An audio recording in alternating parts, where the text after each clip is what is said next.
For more on the situation in Iran, we can now cross to correspondent Reza Sayeh in Tehran. Hi Reza, now these latest figures, especially the fatalities, show that the virus is a serious concern there. Can you give us an overview of the government's response?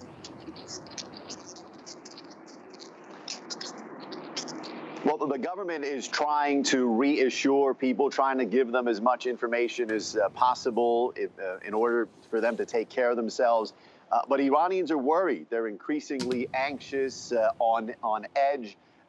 Just a week ago, this was a virus that was someone else's problem to many Iranians. But increasingly, it seems this is a growing concern and a growing problem here in Iran. It's gotten to a point that state media every hour on television, on radio, is giving people information, again, about how to take care of themselves. Everywhere you look here in the capital, Tehran, people are wearing masks, medical protective masks. There's reports of shortages of masks. There's reports of price gouging of masks. Many people are not shaking hands, even among friends. You're seeing fist bumps instead of handshakes. There's schools that are closed, university and cultural centers that are closed. I spoke to one person who came to Iran from overseas yesterday to attend a funeral. She's so scared that she's returning tonight. What's fueling the anxiety and the concern is a lot of unconfirmed rumors and reports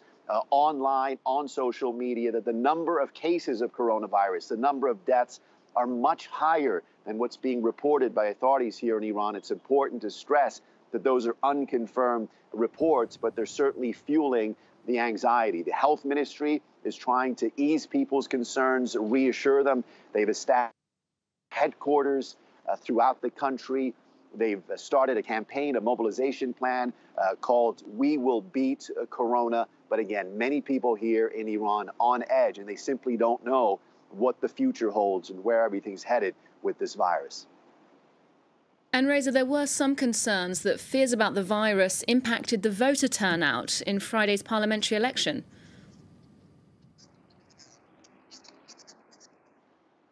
Yeah, it's hard to say if it impacted the voter turnout. It's hard to say how many people didn't come out because of the concern for the voter turnout. I know a lot of people were eager to see what the voter turnout was. And just a couple of hours ago, the turnout was announced to be 42%. That is the lowest ever turnout for a parliamentary election. Did the coronavirus had something to do with it? Again, it's hard to say, but at least one person, Iran's supreme leader, suggested that the coronavirus was to blame for the voter turnout. He said it was negative propaganda by Iran's enemies regarding the coronavirus, discouraged people from coming out. But again, when you look at these statistics, 8 deaths, more deaths than any other country outside of China, an increasing number of coronavirus cases, these are indications that this is a real concern, that is potentially a virus that can spread unless it can be contained.